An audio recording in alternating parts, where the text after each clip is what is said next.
All right, so I want to do a video over wrist conditions and how they affect the club face, but not only that, what type of release pattern needs to match up with those.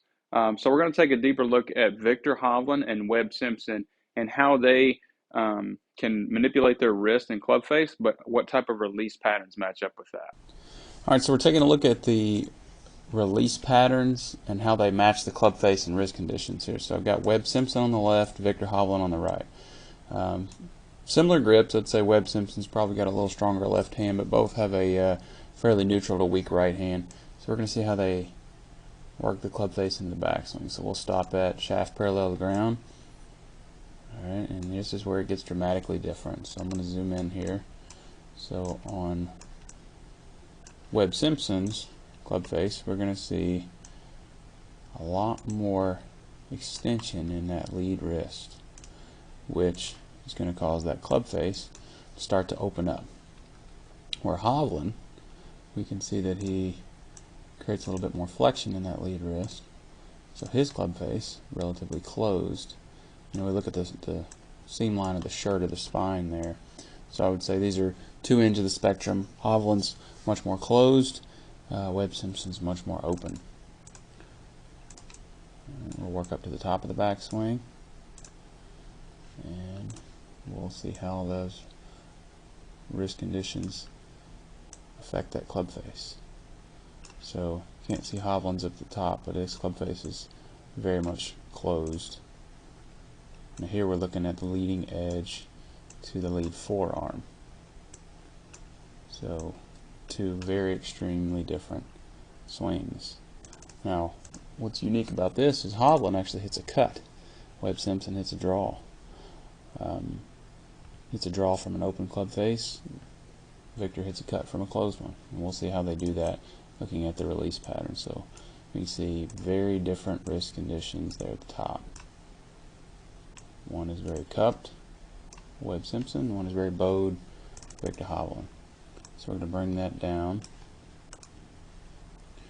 and see where that club face is here. So very different wrist conditions club face. So again, drawing those lines, you can see toe up versus spine. Still maintains the extension in that lead wrist. That flap of the glove is facing up.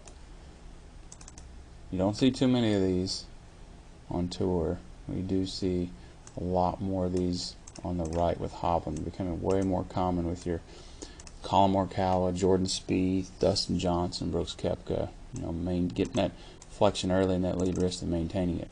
So club face relatively closed there, definitely compared to Webb Simpson.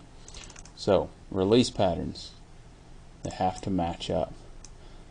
So what we're going to see Webb Simpson do is, with him maintaining that much extension in the lead wrist, he is going to have a lot of forearm roll here, and that's one reason he has that unique looking finish, is that club face is very open, not facing the golf ball yet, so he's going to have to slam it shut.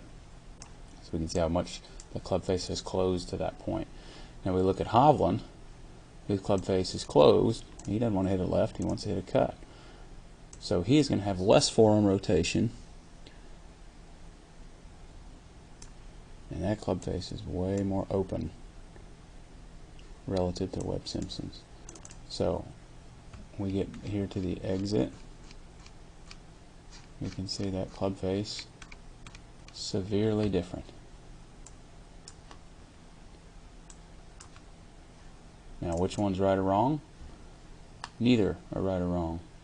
They're both unique to that individual golfer. So you can see that glove of his is facing backwards. So he has what we'd call the Spider-Man release, where his lead wrist is going to go into a lot of extension into the finish, where his is going to roll a lot harder trying to square that face. So completely different release patterns matching up completely different club faces. Both of them make a lot of money and won a lot of golf tournaments.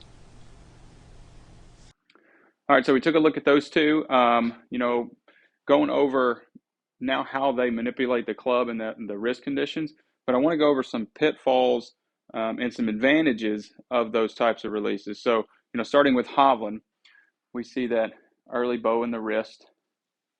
And when he comes down, that club face is matching the ground, or it's pointing at the ball a little bit more, toe down just a hair more.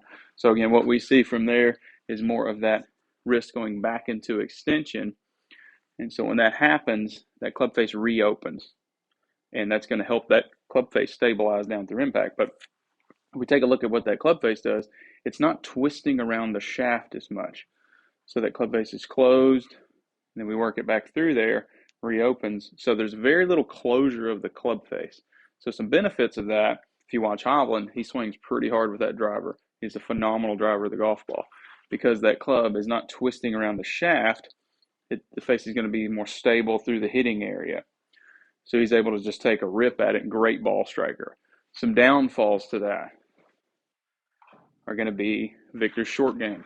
He struggles around the greens and really struggles in the bunker. So we watch his takeaway. He goes into that flexed wrist. He's going to turn the club face down so that that leading edge is exposed to the ground. And he's also taking quite a bit of bounce off by doing that. So he's going to struggle when he comes back through on these bunker shots with that leading edge down more. He's going to have to manipulate, and it's going to be harder to time that. So if we take Webb Simpson on the other hand, and now we have a takeaway that has a lot of extension in that lead wrist. So he maintains, or if anything, adds to it and gets up to the top. And when he comes down, he maintains that. And you don't see that too much. There's not a whole lot of golfers that do that on TV. So from here, this club face is relatively open. So he's going to have a completely different release pattern. So we're going to see him have a lot more twist in that grip. So his club face is going to be twisting around the shaft more. So he's going to have to be very careful with ball position, and it's going to be harder to time that. So he's going to have to practice and groove that a lot. And if you think of Viktor Hovland, he's a top 10 machine, and you got Webb Simpson who kind of rides the waves. He's playing really good, and then he kind of falls off. We don't hear his name for a while. So I believe that has to do with that club face closing at such a rapid rate that it's going to be harder to time that. You can time it for a little while, but then you're going to have these kind of peaks and valleys. So he's going to have a lot more twist in that shaft to be able to square that club face. Now, some advantages of that are short game. So when we see that takeaway and we add that extension in that lead wrist, he's now opened the face. So he is maintaining or adding loft, but he's also maintaining or adding bounce.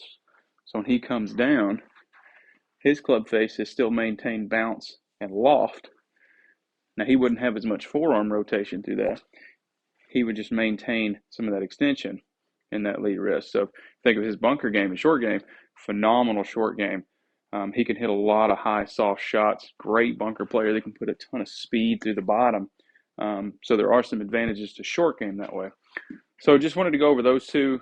Again, extreme conditions with that amount of flexion or extension, open face and closed face, and how those release patterns match up, but also some advantages to those and then some disadvantages to those. So neither one's right or wrong. Both of those guys have made a lot of money, won a lot of golf tournaments. So if just that information can help you in any way, hope it does, and hopes you get a greater insight on how that moves down there through impact. Thank you.